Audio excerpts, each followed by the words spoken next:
오늘 계속해서 우리 야고보서 말씀을 통해서 업그레이드를 위한 다음 스텝이라고 하는 제목으로 말씀을 나누기를 원합니다. 특별히 오늘은 이 본문을 통해서 성숙 그리고 성장에 대해서 좀 말씀을 나누려고 합니다.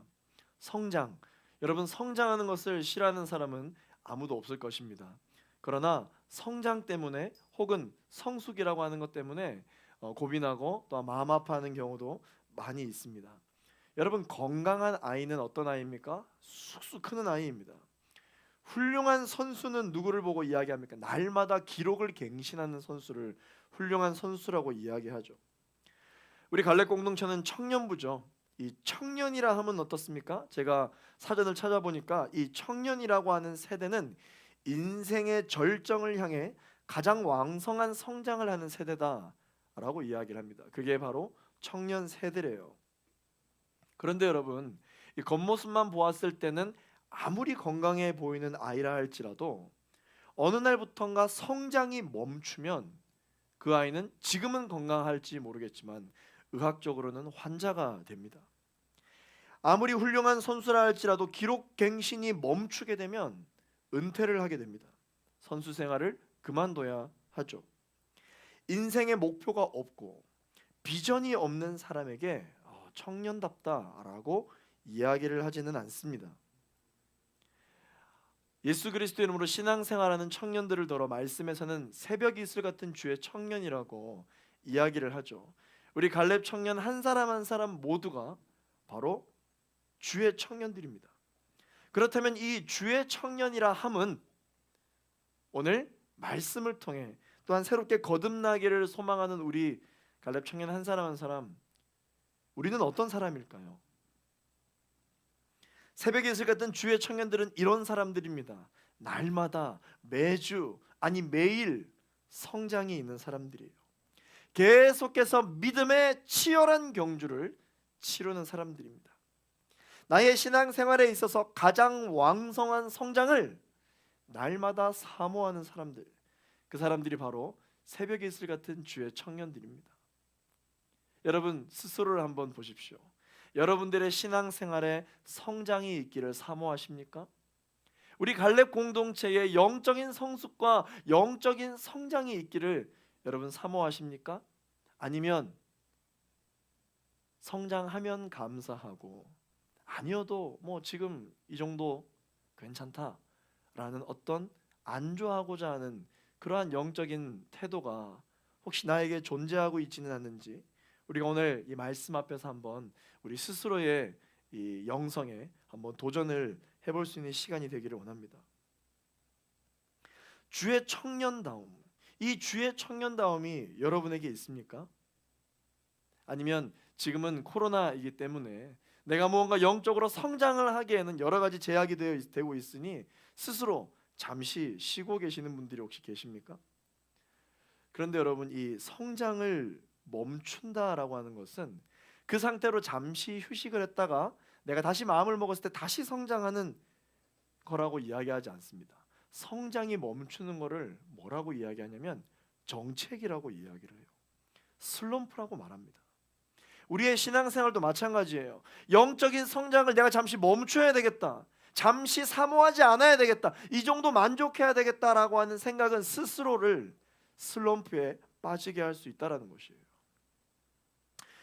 저희가 이 야고보서 말씀을 보고 있잖아요. 이 야고보서는 신앙생활을 하는 성도들이 대상이고 이 성도들에게 영적인 성숙과 성장을 교훈하고 있는 성경책이 바로 이 야고보서죠. 이 신앙생활에도 만약에 점수가 있고 신앙생활에도 만약에 단계가 있다면 믿음을 가지고 교회 안에서 공동체 안에서 신앙생활을 잘 하는 것을 단계로 따지면 사실은 초보적인 단계입니다. 이제 막 신앙생활을 시작하는 단계예요. 왜냐하면 누구나 잘할 수 있기 때문이거든요. 누구나 이 교회 안에서 신앙생활을 잘하는 것은 사실 누구나 할 수 있는 것입니다. 그러나 신앙생활에 그 다음 단계가 있다면 어떤 단계가 있냐면 교회 밖에서 신앙생활을 잘하는 거예요. 그게 바로 다음 단계라고 할 수 있습니다. 특별히 이 야고보서는 바로 교회 밖에서, 세상 속에서의 이 믿음, 감사가 나올 수밖에 없을 때 감사하고 룰루랄라 찬양하는 이게 아니라 시련과 환난 속에서 소망을 날마다 갈망하는 그 믿음, 이 땅에서의 하나님 나라, 이와 같은 신앙생활의 실질적인 것들에 대해서 이 성도는 끝까지 싸워야 된다, 끝까지 싸워야 한다라고 야고보서에서는 말씀하고 있는 것이죠. 한 번만 이기면 되는 게 아닙니다. 끝까지 싸워야 한다. 언제까지? 주님 다시 만나는 그날까지 싸워야 한다라는 것이죠. 한번 따라서 고백해 보겠습니다. 신앙생활이란 영적 싸움이다. 제가 이런 예를 자주 듭니다. 여러분 예전에 그 애니메이션을 보면은 어떤 그 주인공이 어떤 인생에 고민이 있을 때 이제 오른쪽에는 약간 천사 같은 요정이 평 하고 나타나서 너무 잘하고 있어, 그게 맞아, 그래 너 그렇게 하면 돼라고 하는데, 반대편에 갑자기 그 이렇게 뭐라고 이야기해야 되죠? 좀 악마 같은 어떤 그 조그만한 게 평 하고 똑같이 나타나서, 아니야 너 그렇게 하면 안 돼, 너 그렇게 해도 아무도 알아주지 않아, 너 그렇게 한다고 아무도 너를 인정해주지 않아, 굳이 그렇게 하지 마, 괜히 손해 볼 짓 하지 마, 널 먼저 봐, 막 이렇게 싸우잖아요. 그렇게 싸우다가 주인공이 스스로 결정을 하잖아요. 이렇게 해야 되겠다, 저렇게 해야 되겠다. 근데 이게 실제로 보이지 않는 영적 전쟁이 저와 여러분 가운데 있다는 거예요. 신앙생활 가운데. 우리는 하나님의 형상대로 창조되었기 때문에 하나님의 선한 양심이 우리 안에 있고, 또 우리가 선과 악을 선택할 수 있는 자유의지도 하나님 우리에게 주셨어요. 왜냐? 선과 악 중에 선을 선택할 때 그 얻는 기쁨과 행복이 더 크기 때문에 하나님 우리를 너무 사랑하셔서 그 자유의지를 주셨어요. 실제로 우리가 신앙생활할 때 이러한 영적 전쟁이 계속 있습니다. 교회 안에서도 그렇고, 이 기쁨의 문을 박차고 나선 그 순간부터 이 영적 전쟁은 늘 있어요. 늘 있습니다. 그러나 이러한 영적 전쟁이 한 번이 아니라 끝까지 싸워야 된다는 것이죠. 그래서 이것을 성경에서는 믿음의 경주다 이렇게 이야기를 합니다. 강한 의지만 가지고 되는 것이 아니라 무슨 일이 있어도 포기하지 않겠다라고 하는 그 믿음, 이런 영적인 도양의 마음, 무언가 내 신앙생활을 가만두지 않고 내가 성장하겠다라고 하는 이런 마음이 지금 예배를 드리는 저와 여러분 가운데 있느냐는 것입니다. 내 신앙생활을 지금으로부터 더 업그레이드를 하기 위해서는 우리가 무엇을 해야 할까요? 오늘 이 야고보서 본문 말씀을 통해서 한번 살펴보도록 하겠습니다. 첫 번째, 우리가 신앙생활을 업그레이드를 하려면요, 진심과 욕심을 분별할 수 있어야 합니다. 오늘 본문 1절 말씀을 우리 같이 한번 읽어보겠습니다. 시작. 여러분 가운데 싸움이 어디서 오며 다툼이 어디서 옵니까? 여러분의 지체 속에 있는 싸우는 정욕에서 오는 것 아닙니까? 자, 여기 보시면 싸움이라는 말이 나오거든요. 싸움은 이 플레모스라고 하는 군사 용어입니다. 그래서 이 싸움은 어떤 뜻이냐면 실제로 어떤 집단 간의 전쟁을 나타내는 것입니다. 다툼이라는 말도 나오죠. 이 다툼이라는 말은 마케라는 단어로 이 개인 간의 시비와 논쟁을 이야기하는 거예요. 그래서 야고보서에서는 전쟁이든 아니면 개인과 개인 간, 사람과 사람 간이 갖는 어떤 갈등 다 똑같은 것이라고 지금 규정을 하고 있어요.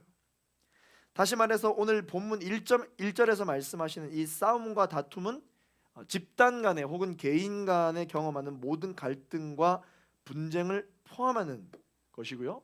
모든 인간의 갈등의 원인은 인간 내부에 있는 욕심 때문이다라고 야고보서에서는 이야기를 하고 있습니다. 여러분, 보통 우리가 이렇게 인류의 역사를 뭐라고 이야기합니까? 전쟁의 역사다라고 이야기를 하잖아요. 과거부터 지금까지 이 전쟁은 끊어진 일이 없고 계속되어지고 있고, 그 전쟁을 통해서 새로운 문명과 새로운 역사가 계속해서 발현이 되고 있다. 이렇게 학술적으로도 많이 이야기를 하죠. 그러나 이 전쟁에 있었을 때 서로의 입장에 대한 이야기를 들어보면 모두가 서로가 다 진리고 다 진심입니다. 다 정의예요, 본인이.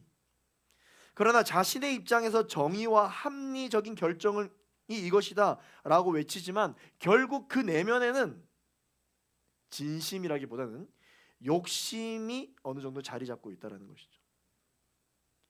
뿐만 아니라 개인적인 삶에도 다툼의 연속이 있어요. 누군가를 만나면 싸우고, 누군가를 만나면 갈등이 있고, 혹은 자기 스스로에게도 갈등이 있고, 여러 가지 다툼의 연속 가운데 우리가 하루하루를 살아가고 있습니다. 그러나 이 야고보는 내가 속해 있는 다툼의 중심에도 결국은 저마다의 진심을 주장하는 듯하지만 그 속에 숨어져 있는 욕심을 분별할 수 있어야 한다라고 말씀하고 있습니다. 일반적으로 세상 사람들은 이 분쟁과 다툼, 모든 사회의 모든 이 문제를 개인에서 찾지 않고 사회 구조, 제도, 환경에서 그 문제를 찾습니다. 우리도 마찬가지죠. 내가 지금 골머리를 앓고 있는 모든 다툼의 원인을 사실은 환경에서 찾으려고 하는 경향이 굉장히 많습니다. 그러나 만일 인간의 모든 문제의 원인이 정말 많은 사람들이 생각하는 것처럼 사회 구조나 제도나 어떤 환경적인 문제가 더 크다면 인류 역사상 얼마나 많은 사회의 변화가 있었고 제도의 변화가 있었습니까? 정치 구조의 변화가 있었습니까? 그러나 나아지기는커녕 더 많은 새로운 사회 문제를 우리가 보고 있습니다. 왜 달라지는 것이 없을까요? 결국은 사회 구조나 제도나 이런 문화적인 것이 문제가 있었던 것이 아니라 결국 그것을 구성하는 인간이 문제라는 것이죠. 지난주에 저희가 강당에서 이상준 목사님께서 설교를 해주실 때 비슷한 말씀을 하셨잖아요. 결국 인간이 문제다. 결국 인간이 연약한 존재이기 때문에 인간의 모인 곳은 연약한 모임이 될 수밖에 없고, 그래서 우리는 이 연약함을 인정할 때 이 약함을 강함으로 만들어 주시는 절대자의 신 하나님을 붙들 때 신앙생활의 본질을 바로잡을 수 있다. 십자가를 붙들 때 우리의 인생의 중심을 잡을 수 있다. 지난주에 또 그렇게 말씀을 해주셨죠. 성숙한 그리스도인, 여러분 그냥 그리스도인이 아니라 성숙한 그리스도인은 모든 문제의 원인을 외부에서 먼저 찾지 않습니다. 개인에게서 먼저 찾고자 합니다. 내 생각, 내 주장, 정말 이것이 진심인가? 정말 예수 그리스도 안에서 이것이 옳은 것인가? 진심인가? 라는 생각부터 한다라는 것이죠. 이 안에 진심을 가장한 나의 욕심이 있지 않은가? 그런 고민을 먼저 하는 사람이라는 것입니다.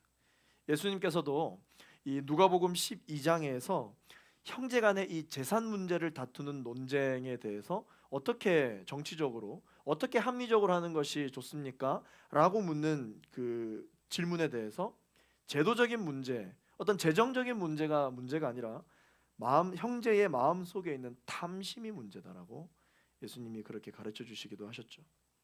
그러므로 이 재정적인 문제를 해결하기 위해서 가장 먼저 해결해야 할 것은 형제 간의 탐심이다. 이 탐심을 먼저 물리치고 난 이후에 재정적인 것들에 대해서 보면 다시 보이게 될 것이다 말씀을 하셨습니다. 누가복음 12장 15절 말씀 우리 같이 한번 읽어볼까요? 시작.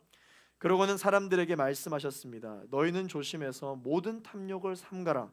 사람의 생명이 그 재산의 넉넉함에 있는 것이 아니다. 돈이 없어서 나는 불행해.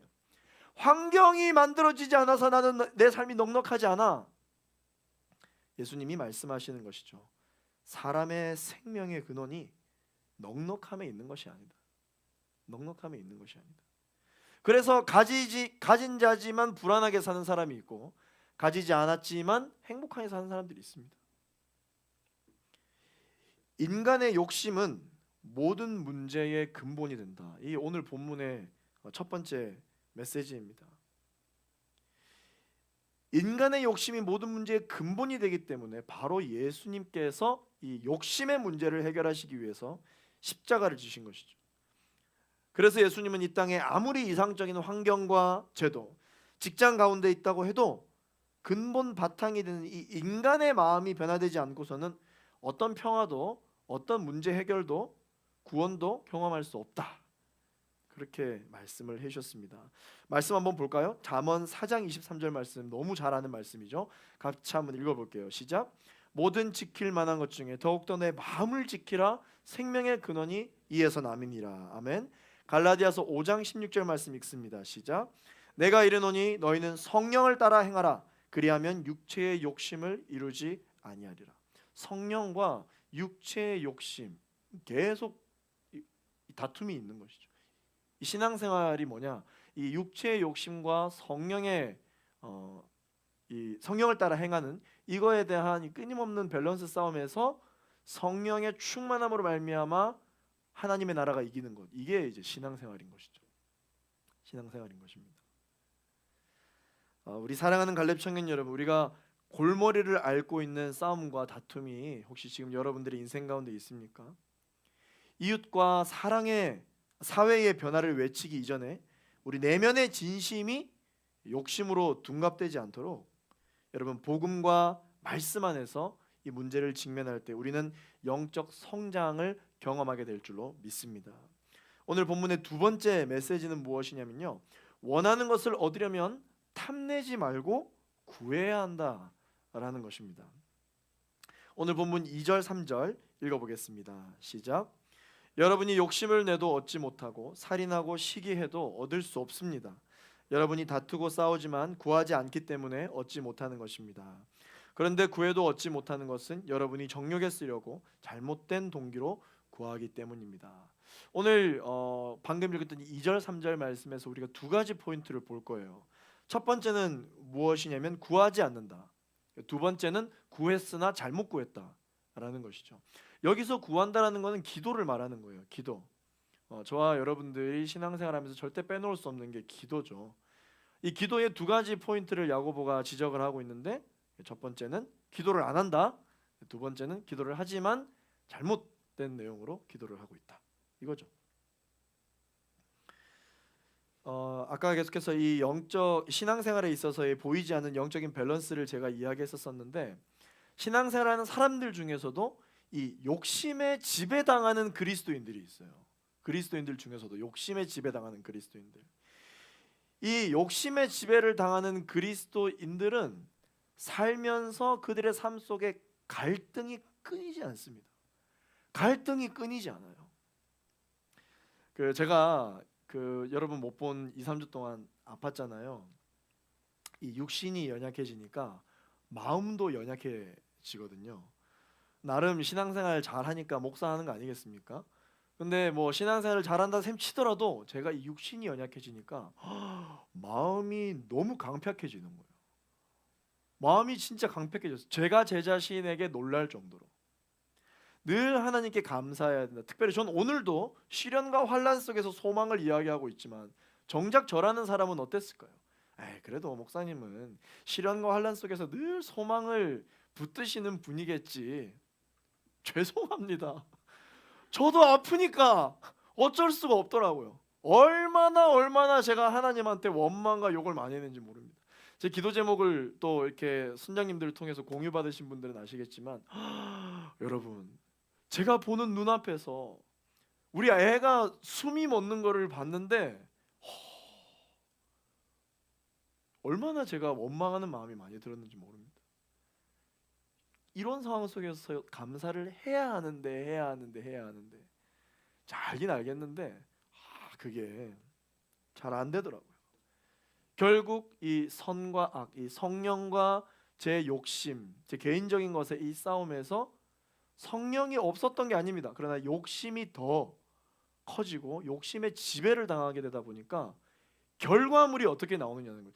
결국 내가 이렇게 생각해야 되겠다라고 결정이 어떻게 되느냐는 것입니다. 욕심의 결론이 나온다는 것이죠.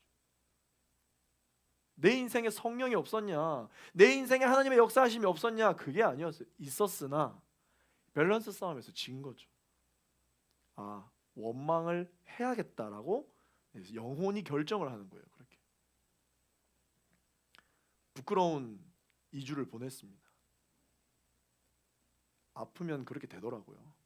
여러분 주변에 코로나 확진 혹은 또 그 외에도 아프신 분들이 있을 때 여러분은 그들의 마음을 지킬 수 있도록 옆에서 많이 기도를 해주셔야 돼요. 중보를 해주셔야 돼요. 이 엄청난 보이지 않는 전쟁이 있거든요. 이 욕심의 지배를 당하는 사람들은 본인만 갈등이 생기면 다행인데 그렇지 않고 주변 사람들에게까지 이 갈등이 번지게 됩니다. 사람의 성향에 따라 좀 다를 수 있지만 자꾸 제 얘기를 해서 죄송한데 저는 배가 고프면 굉장히 예민해지는 사람이거든요. 배는 제가 고픈 건데 옆에 사람한테 화를 내는 사람입니다. 저는 그런 사람이에요. 그래서 우리 MC단들 오늘 목사님 약간 예민한 것 같은데 싶으시면 입에 뭘 넣으면 됩니다. 이게 저희 아내가 저를 다루는 방법이에요.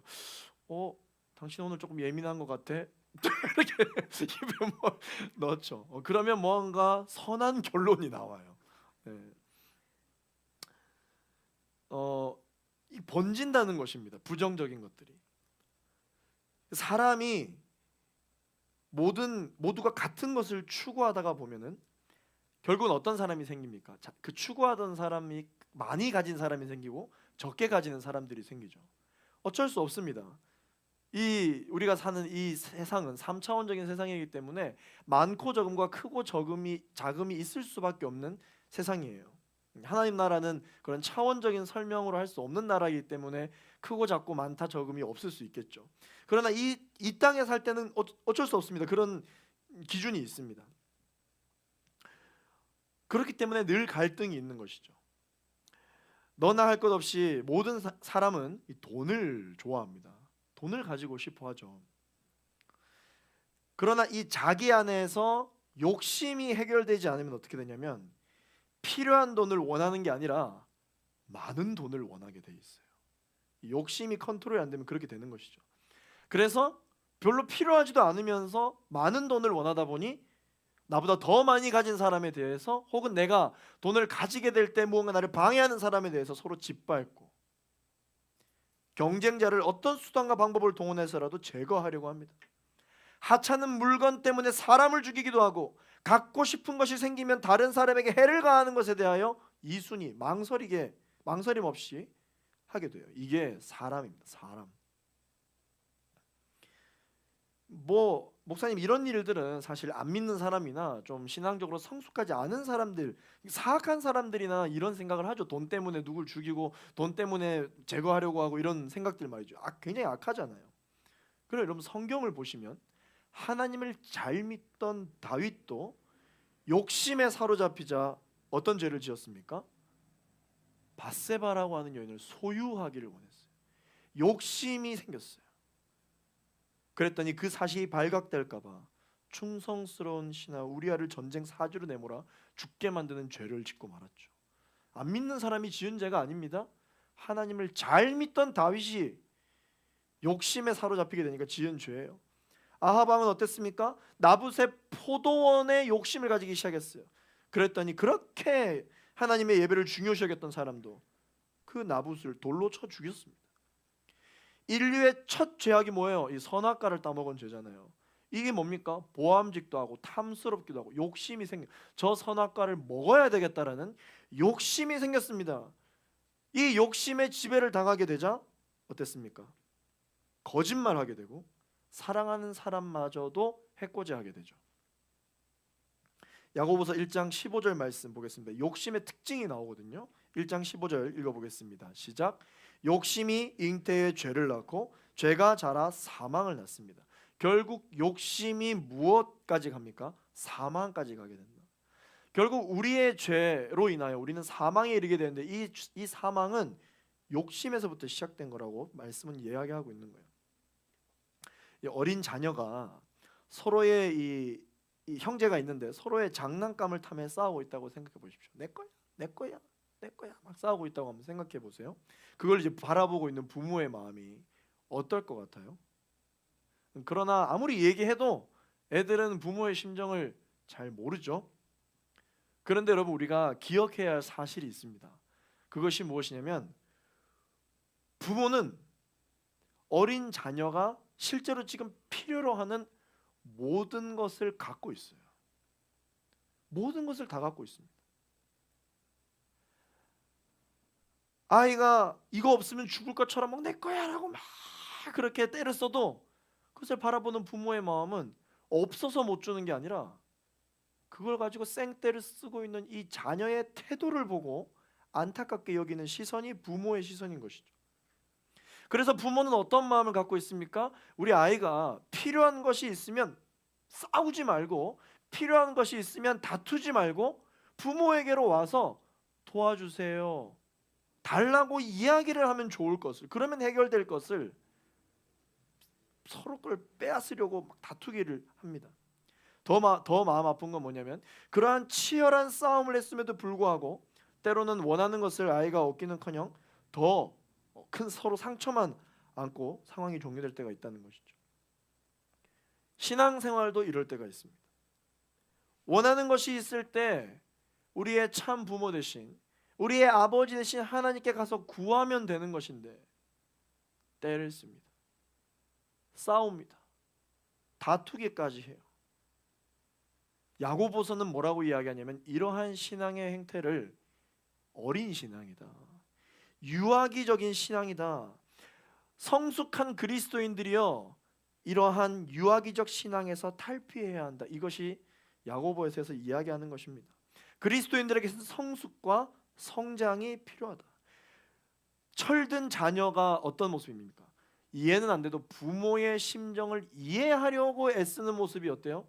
철든 자녀의 모습이죠. 하나님의 사람들은요, 눈앞에 보이는 것을 달라고 시기하고 다투는 옹졸한 자들이 되어서는 안 됩니다. 이미 모든 것을 가지고 계신, 내가 원하는 걸 다 가지고 계신 하나님은 없어서 지금 나한테 안 주시는 게 아니라 때를 쓰고 싸우고 다투려고 하는 어떤 그 모습에 안타까운 마음으로 우리를 바라보고 계신 것이죠. 그러나 그것을 멈추고 부모에게 쫓아가 도와주세요, 이거 주세요 라고 이야기하면 부모는 기특한 거죠. 오히려 그렇게 올 때까지 기다리는 것이 부모의 마음입니다. 더 큰 하늘의 시선으로 원하는 것이 있으면 하나님 앞에 나아가 구하는 우리 사랑하는 갈렙 청년들이 되기를 예수 그리스도 이름으로 축원합니다. 아까 우리가 읽었던 3절 말씀에 보면은 이제 두 번째 기도의 포인트가 있잖아요. 잘못 구한 기도가 있다. 잘못 구하는 기도가 있다. 이 신앙생활을 하는 사람들 중에서 하나님을 잘못 생각하는 사람들이 있습니다.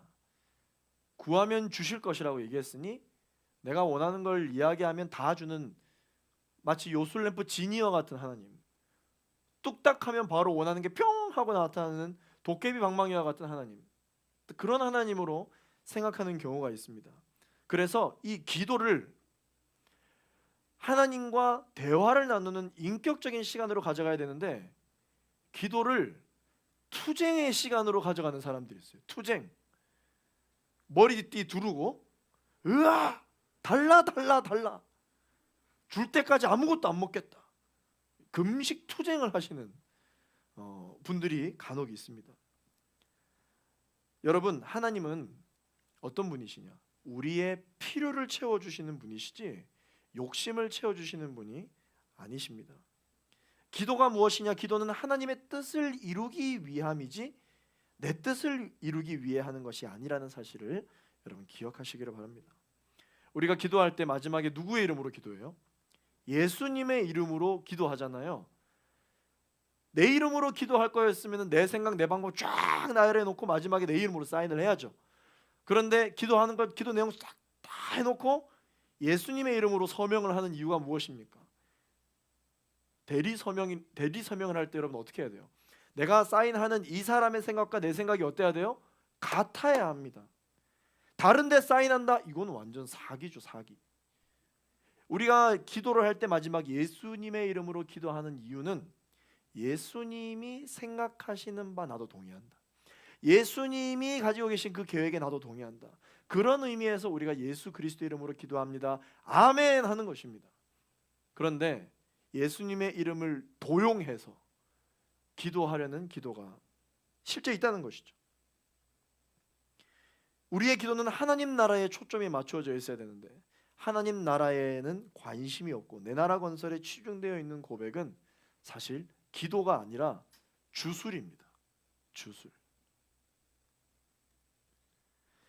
기도의 업그레이드가 되기를 원하십니까?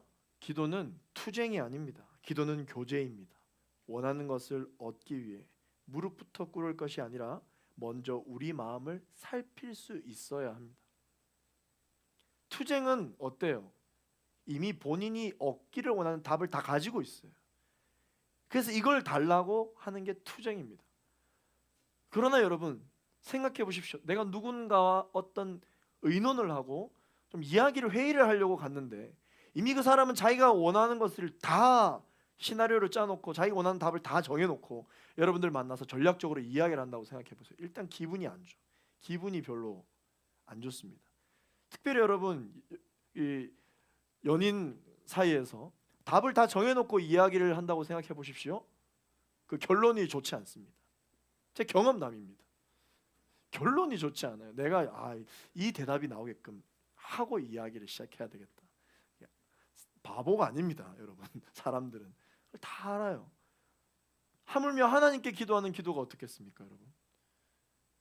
답 다 정해놓고 하나님 이거 안 해주면 알아서 하세요. 약간 이런 마음으로 기도를 한다는 것은 안 하는 것보다 낫겠지만 건강한 기도라고 할 수 없는 것이죠. 내 기도의 업그레이드가 되시려면 하나님과 교제하는 시간을 가지시게 되기를 예수 그리스도 이름으로 축원합니다. 세 번째 어떻게 해야 되냐면요, 하나님과 우정하지 말고 사랑해야 합니다. 4절 5절 말씀 읽어보겠습니다. 시작. 간음하는 여자들이여 세상과 친구가 되는 것이 하나님의 원수인 것을 알지 못합니까? 누구든지 세상과 친구가 되고자 하는 사람은 하나님의 원수가 되는 것입니다.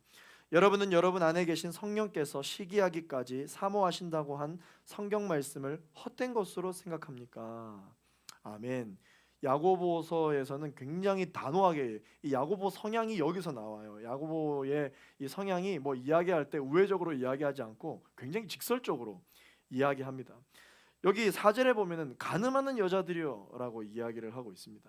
이 간음하는 여자를 누굴 보고 이야기하는 줄 아십니까? 우상 숭배하는 그리스도인들을 보고 이야기하는 거예요. 지금 하나님을 최우선적으로 생각하지 않는 세상 가운데 타협하는 그리스도인들에 대해서 너희는 지금 간음하고 있다. 간음이 지금 우리나라 여러분들 잘 쓰는 표현으로 뭐 어떤 표현인가요? 바람 피는 거예요. 바람 피는 거. 너 지금 바람 피고 있다. 성도들에게 지금 그렇게 이야기하는 것입니다. 일단 굉장히 자극적인 표현이죠. 하나님의 친구가 되겠다고 고백했던 그리스도인들이 세상의 친구가 되고자 하는 성도들을 향해서 야고보가 뭐라고 이야기하면 간음한다라고 이야기하고 있습니다. 하나님은요 어떤 분이시냐면 하나님은 성경에 이런 표현을 많이 들어보셨을 거예요. 질투하시는 하나님이다. 성령께서 오늘 5절에도 뭐라고 하셨습니까? 성령께서 시기하신다고 하셨어요. 질투와 시기라고 하는 이 감정은 뭔가 하나님과 좀 어울리지 않는 연약한 좀 감정인 듯 하잖아요. 그런데 하나님 질투하신대요. 그런데 성령께서 시기하신답니다. 이게 여러분 무슨 뜻인지 혹시 생각해 보신 적이 있으십니까? 저 역시 이 부분에 대해서 하나님께 많이 물어봤습니다. 기도를 했죠. 투쟁이 아니라 교제니까 하나님께 물었습니다. 좀 속이 너무 좁으신 거 아닙니까? 하나님 질투를 하고 그러십니까? 쪼잔하게. 하나님이란 분은 위대하고 크고 광대하신 분이신데 아이고 질투라니요, 시기라니요. 하나님답지 않습니다. 아니 좀 이 배포가 크신 분답게 위대하시고 온 만물을 창조하신 분답게 좀 다른 것들도 좀 사랑하면 안 되나요? 어떻게 그렇게 하나님만 사랑하라고 그렇게 말씀하십니까? 하나님이야말로 이런 부분에 있어서 너무 이기적인 거 아닙니까? 너무 욕심이 많으신 것 같아요, 하나님. 이라고 생각을 해본 적이 있습니다. 사랑하는 갈렙 청년 여러분, 만약 우리 하나님이 진짜 이런 하나님이라면 하나님의 사랑은 가짜 사랑입니다. 가짜 사랑이에요. 우리 지난주에 또 우리 공윤원 형제님께서 결혼하신다고 또 우리 축복의 소식을 들려주셨는데 다시 한 번 더 축하드립니다. 이 결혼을 준비하는 청년 커플을 예를 들어보겠습니다. 자매님이 예를 들어 어느 날 하루 형제에게 와서 이렇게 이야기합니다. 나 사랑해? 진짜 많이 사랑해? 사랑하지. 그러면 나 좀 다른 남자하고 좀 사랑하고 와도 될까? 에이, 남자가 쪼잔하게 왜 그렇게 속이 좁아? 나 사랑한다고 하면서 그것도 이해 못해?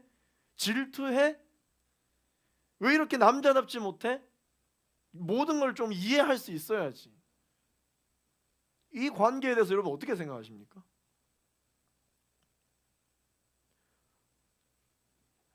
남자가 뭐 예를 들어서 그래 좋아 그렇게 해.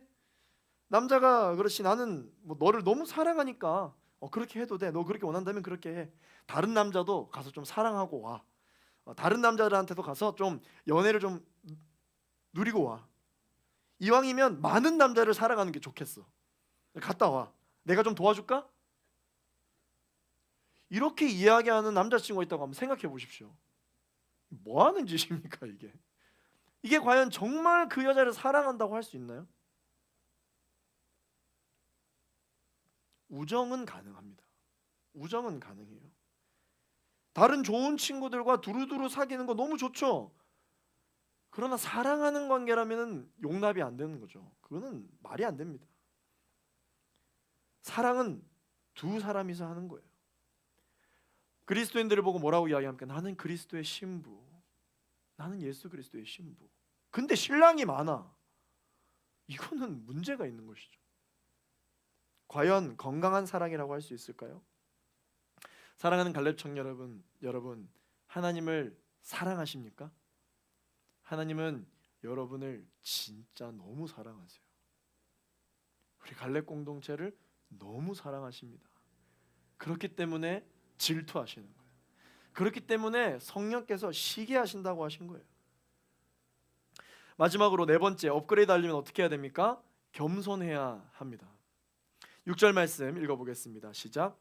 하나님께서는 더 큰 은혜를 주십니다. 그러므로 말씀하십니다. 하나님께서는 교만한 사람을 물리치시고 겸손한 사람에게 은혜를 주신다. 하나님께서는 믿는 자에게 은혜를 주십니다. 그리스도인이라면 예배를 드리는 사람이라면 은혜를 주세요. 그런데 오늘 말씀에 보면은요, 더 큰 은혜가 있답니다. 일반 은혜가 있고 더 큰 은혜가 있어요. 이 더 큰 은혜를 받으려면 어떻게 해야 할까요? 야고보가 설명해 줍니다. 겸손해야 한다. 겸손이 뭡니까? 7절 말씀에 계속해서 설명하고 있습니다. 같이 읽겠습니다. 시작. 그러므로 하나님께 복종하고 마귀를 대적하십시오. 그러면 마귀가 여러분을 피할 것입니다. 설명하죠. 겸손한 사람에게 은혜를 주신다. 그러므로 하나님께 복종하라. 겸손이 무엇이냐면 하나님께 복종하는 거예요. 하나님께 순종하는 것입니다. 복종이 무엇입니까? 복종. 순종이라는 단어보다 이 복종이라는 단어가 뭔가 조금 더 굴복의 단어가 있죠. 주인과 주종 관계를 좀 더 나타나는 것이죠. 주인을 향한 절대적인 신뢰를 갖고 주인이 뭐라고 말씀하시면 무조건 예스. 이게 바로 복종입니다. 그리고 이것이 바로 겸손이라는 것입니다. 겸손. 많은 그리스도인들이 늘 입으로는 풍성한 은혜와 축복을 바라면서 주님께 순종하겠습니다 라고 그렇게 이야기를 하지만 실제 삶에 있어서는 조금 다른 입장을 취하는 경우가 많이 있습니다. 하나님께 순종하겠습니다가 아니라 하나님께서 축복해 주신다면 내가 순종하겠습니다. 순서를 조건으로 달고 있는 거예요. 그런데 야고보는 뭐라고 이야기하냐면 그냥 일반 은혜를 받으려면 그렇게 신앙생활을 해라. 그러나 더 큰 은혜가 있는데 이 더 큰 은혜를 받고 경험해보고 업그레이드 되기를 원하는 성숙한 그리스도인이 되려면 순서를 바꿔보라고 이야기합니다. 축복을 경험할 때 순종하겠습니다가 아니라 순종부터 먼저 할 때 받게 되는 그 축복, 이것이 더 큰 은혜다. 그것을 지금 이야기하고 있는 것이죠. 하나님의 은혜와 축복은 흐르는 물과 같아요. 물은 어떻게 흐릅니까? 위에서 아래로 흐르죠. 반드시 순서가 있습니다. 그런데 많은 그리스도인들이 하나님의 은혜를 아래에서 위로 흐르게 소망하고 간절히 바라고 투쟁하고 기도하는 경우가 있다는 것이죠. 하나님 성령을 부어 주옵소서. 어떻게 붓는 겁니까? 위에서 아래로 붓는 거예요. 그런데 하나님께서 축복하시면 내가 순종하겠다. 이것은 물이 위에서 아래로 흐르는 것을 소망하는 것이 아니라 아래에서 위로 흐르기를 원하는 거예요. 만약에 그런 물이 있다면 이건 놀라운 것이죠. 기적인 것입니다. 교만한 사람에게는 하나님의 은혜가 절대 더 큰 은혜가 임할 수 없는 이유가 바로 이 때문인 것이죠. 10절 말씀 읽겠습니다. 시작. 주 앞에서 겸손하십시오. 그러면 여러분을 높여주실 것입니다. 아멘. 우리의 기도 제목 가운데 내가 높아지기 위한 기도 제목은 없어야 합니다. 성경의 어떤 인물도, 어떤 이스라엘 왕들도 왕이 되게 해달라고 기도한 성경 인물은 없어요. 주의 사자들이, 주의 종들이 와서 머리에 기름을 부었지 왕이 되게 해달라고 기도한 사람은 없습니다. 오히려 왕이 된 사람이 내가 무엇을 주기를 원하느냐라고 이야기했을 때 지혜를 달라고 구했죠.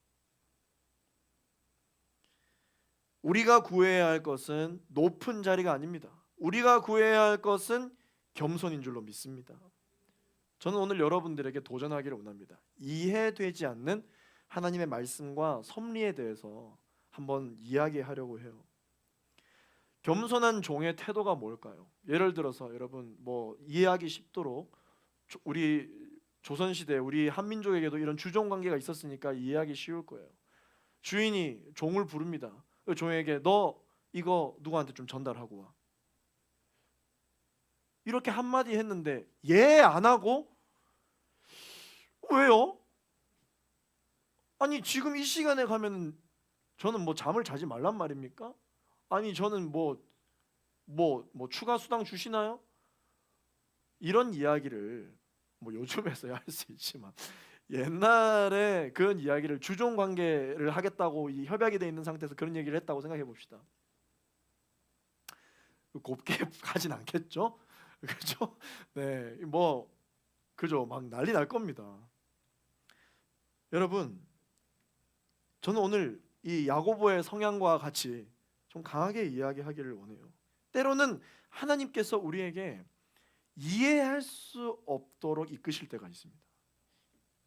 이해할 수 없는 하나님의 섭리를 우리에게 요구하실 때가 있습니다. 그런데 여러분, 겸손한 사람은 아멘으로 순종하는 사람이에요. 이것은 하나님의 강제가 아닙니다. 이것은 종이 주인을 향한 절대적인 신뢰요 믿음인 것이죠. 사랑하는 갈렙 청년 여러분, 겸손할 때 우리는 그냥 은혜가 아니라 더 큰 은혜를 경험할 수 있습니다. 성경의 나아만 장군을 보십시오. 병고침 받으려고 왔는데 나름 장군인데 부하들 다 보는데 더럽게 눈에 진흙을 바르고 요단강에 입수하라고 이야기를 하는데 상식적으로 말이 안 되는 짓이에요. 그래서 실제로 나아만 장군은 그냥 돌아가려 하였으나 이 부하들이 참 충성됩니다. 부하들의 권고로 다시 여기까지 왔는데 그냥 가시겠습니까?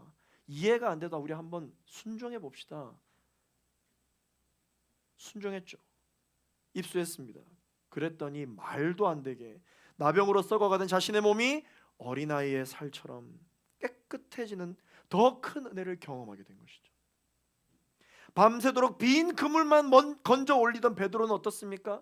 깊은 물에 그물을 내리라는 예수님의 이해할 수 없는 말씀에 순종을 해서 그물을 내렸더니 찢어지도록 많은 물고기를 잡는 더 큰 은혜를 경험하게 된 것이죠. 이뿐 아니라 예수님은 손 마른 자를 고치실 때나 오병이어 사건 때나 물을 포도주로 만드실 때에 그곳에 있었던 많은 사람들이 경험했던 이 기적은 축복해 주시면 가능하면 순종했던 것이 아니라 먼저 순종했더니 경험하게 됐던 더 큰 은혜들에 대한 이야기예요.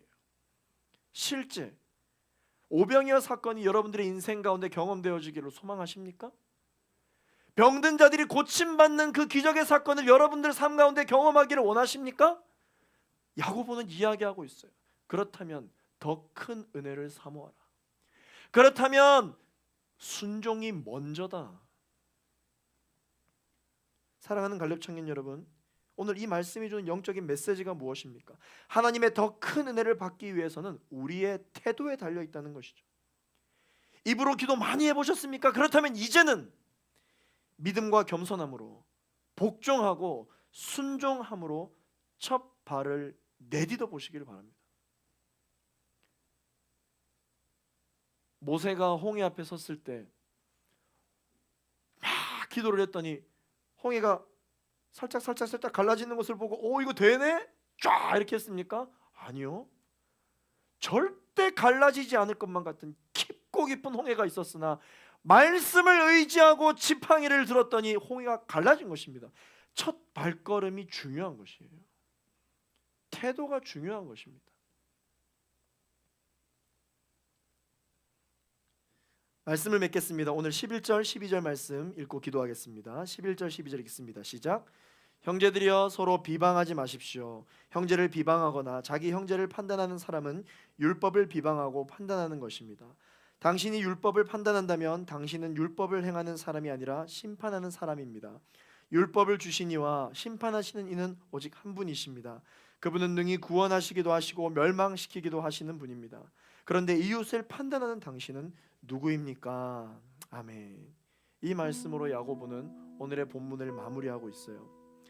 자, 이 11절 12절을 보니까 야고보는 또다시 무엇을 이야기하고 있습니까? 이 싸움과 다툼에 대한 내용으로 다시 돌아왔습니다. 모든 문제에 대한, 모든 싸움에 대한, 모든 갈등에 대한 판단을 누구에게 맡기라는 것입니까? 하나님께 맡기라. 하나님께 맡기라. 내 인생의 최종 결정권을 하나님께 맡기라. 하나님께 맡기라. 이게 오늘 야고보가 이야기하는 본문의 마지막 권면입니다. 하나님께 맡기는 것이야말로 흔들림이 없는 진심이요, 하나님께 구하는 것이며 우정이 아니라 진정한 사랑 그리고 겸손한 태도다 이야기하고 있습니다. 이 사실에 대해서 이해가 되기를 기다리기 이전에 아멘으로 순종하는 마음을 갖고 첫 발걸음을 내디딜 때 넘실거리는 홍해가 갈리고 골리앗의 급소를 관통하며 우리가 그동안 경험해보지 못했던 더 큰 은혜를 경험하게 되는 것입니다. 우리가 만약에 더 큰 은혜가 어떤 건지를 알았으면 그렇게 기도했겠죠. 그러나 여러분, 우리는 더 큰 은혜를 경험해보지 못했잖아요. 그렇기 때문에 우리가 그것을 이해하면 그건 더 이상 더 큰 은혜가 아닌 것이죠. 내 삶에 간증이 없는 이유, 내가 불가능해 보이는 것은 기도조차 하지 않기 때문입니다. 사랑하는 갈렙 청년 여러분, 여러분들의 신앙이 업그레이드 되기를 원합니까? 여러분들의 신앙의 성장이 있기를 원합니까? 하나님 앞에 겸손하게 나아갈 수 있게 되는 여러분 되시기를 예수 그리스도 이름으로 축원합니다. 홍해가 갈리는 기적을 경험하기를 원하시면요, 홍해 앞에 서야 돼요. 내 앞에 골리앗을 넘어뜨리는 승리를 경험하려면 골리앗 앞에 서야 됩니다. 이것이 바로 야고보가 오늘 우리에게 이야기해주는 성숙한 그리스도인이 되는 방법이에요. 우리 갈렙 공동체의 이 예배를 통해서 나의 신앙이 업그레이드되는 다음 스텝을 날마다 밟게 되는 사랑하는 우리 모든 갈렙 청년 여러분들 한 사람 한 사람 되기를 예수 그리스도 이름으로 축원합니다.